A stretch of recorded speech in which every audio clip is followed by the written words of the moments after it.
Okay, here we are, Daniel 5, part 5. Well, it's been there's a lot of history in this, and so these are big dense horse vitamins, but still, I mean, if you, my hope is that as you go through this, that this is going to wind up being a little over an hour in Daniel 5.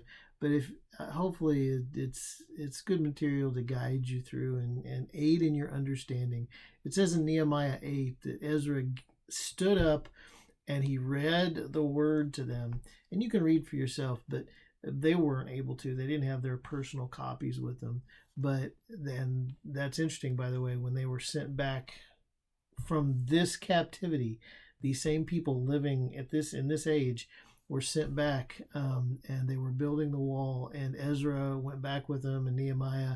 And Ezra was, this generation of folks right here, the young ones, and they were building the wall, and Ezra stands up, and it says in Nehemiah 8 that he gave the sense of what was being said.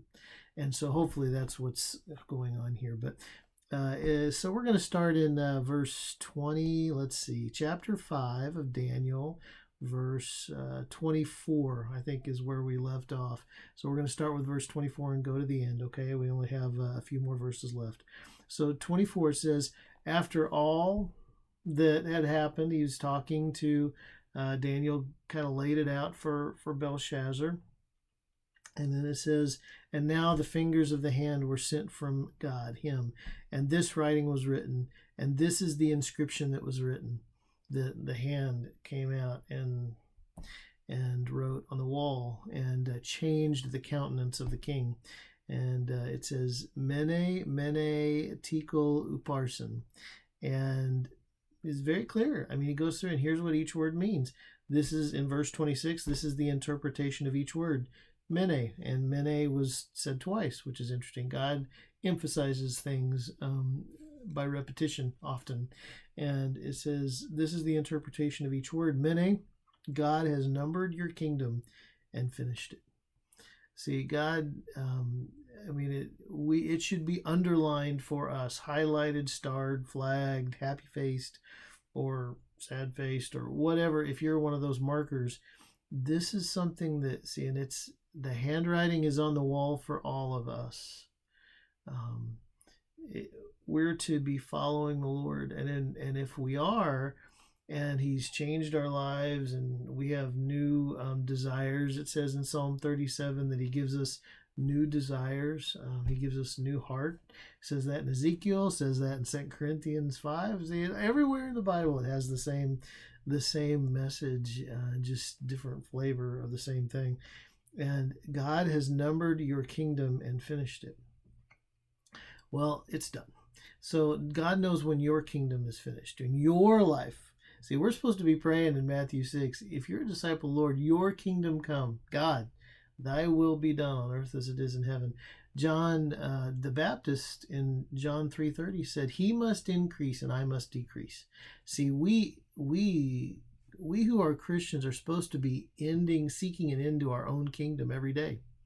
It's strange, but it's like getting up and committing a type of suicide.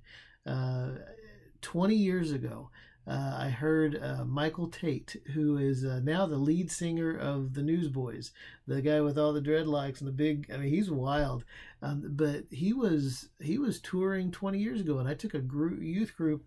He stopped. He made a stop, and it wasn't even a concert. It was a mall in Tulsa, and he was standing up on the balcony. I don't know if you'll ever see this or remember it, but it made an impact on a 28-year-old youth pastor who was teaching high school English at the time.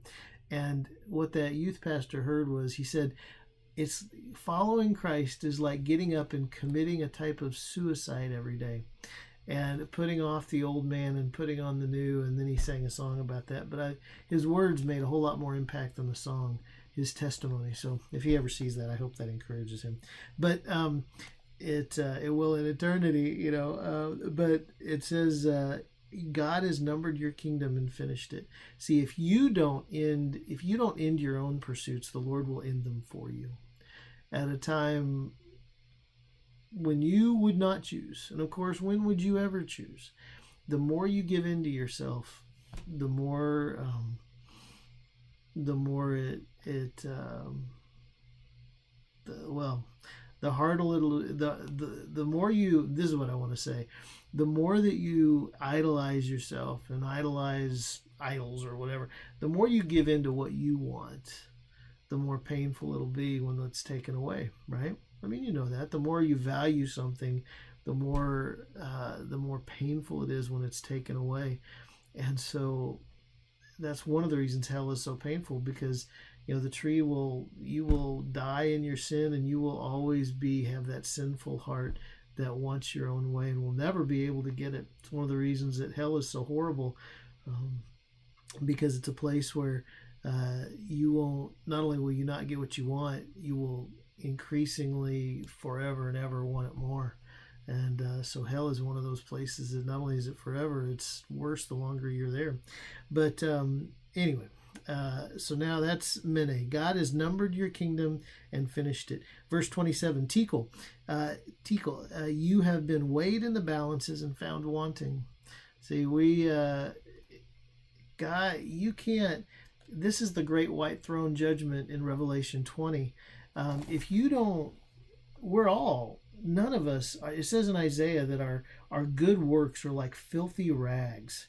And that's like the rags that were, if I really told you what those rags were, I mean, if we went into it, what it wasn't just dirty rags like you put oil in the car or something, and dirt. It was death. It was the leprous rags. The lepers would, their finger would rot off, and so the rags that they had around the finger would just fall off with them. And so that was left on the side of the road. And I mean, it's just putrid and smells like death. And our good works are like filthy rags apart from the Lord. See, lost people that don't love the Lord, they do good things all the time, and it's why they appear to be good. That common grace that I mentioned in a previous Chewable comes down.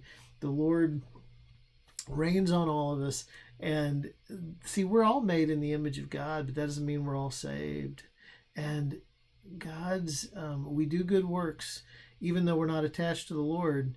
If somebody doesn't love the Lord, see, they can work in soup kitchens and love their kids and save kittens and all sorts of things. But it doesn't mean, see, all those good works are credited to God, and it's God's grace that allows somebody who's lost to do even good things. And all the good in me is God, and the rest is me. And the same is true for you. And so that's what this is. So you will be weighed. It says in the Great White Throne Judgment in Revelation 20 that the books were opened and lives laid bare.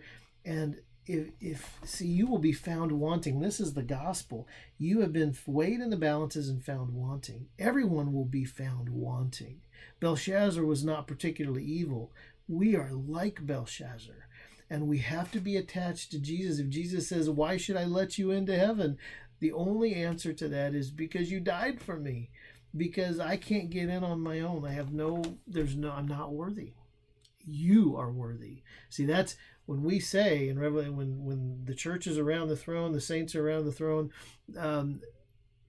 in Revelation 4 and 5, singing, "Worthy is the Lamb who is slain." You know what see, the negative side of the same thing is that we are not worthy. You are worthy. So that's Tekel. It means he's not saved. It means he's not lived a godly life. It means all of that. And then Uparsin, which is a type of the word Paris, your kingdom has been divided and given to the Medes and the Persians. And now we're back at Matthew 25 and in Matthew 13 that I talked about before in the other Chewable, that even what he has will be given to others and taken away. It says that in Matthew 5 also. You ever hear this? The meek will inherit the earth. Blessed are the meek. Blessed. See, the Beatitudes, the meek, the peacekeepers, the poor. See, they will inherit the earth. Literally. The world will be remade in 2 Peter 3 and in Revelation at the end. The world's going to be remade. And it doesn't matter who owns all the land and all that. If they're not saved, See, the Lord is going to redistribute the wealth. And we talk about that as an evil thing in America. But if somebody who is good and just does it in an all powerful way, it will be forever good, and it will be. So we don't think about that a whole lot. Heaven is not a constitutional republic. It's a benevolent dictatorship, and dictatorships are only bad. Like Hitler, they're only bad when evil men are attached to them, and of course Lord Acton said that evil, power corrupts, and absolute power corrupts absolutely. That's not actually true, because only the Lord has absolute power, but he's not able to be corrupted. That's a blessing. I don't know if Lord Acton made it to heaven, but if he does, he would amend what he said. So then it says in verse 29, then Belshazzar gave the command, and they clothed Daniel with purple and put a chain of gold around his neck and made a proclamation concerning him that he should be third ruler in the kingdom. That very night, Belshazzar, king of the Chaldeans, was slain. See, this is the night that the Medes and the Persians took over. That the Darius the Mede, it says, not the Persians, but it says Darius the Mede in verse 31, and Darius the Mede received the kingdom being about 62 years old.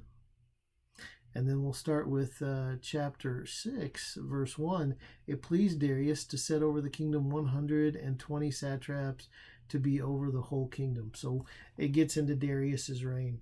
And then we're talking about Daniel in the lion's den. And boy, it's exciting stuff. So thanks for following with me through 5 parts of Daniel 5 and big horse vitamins. And we'll get into Daniel chapter 6 soon. Okay? Thanks. Bye.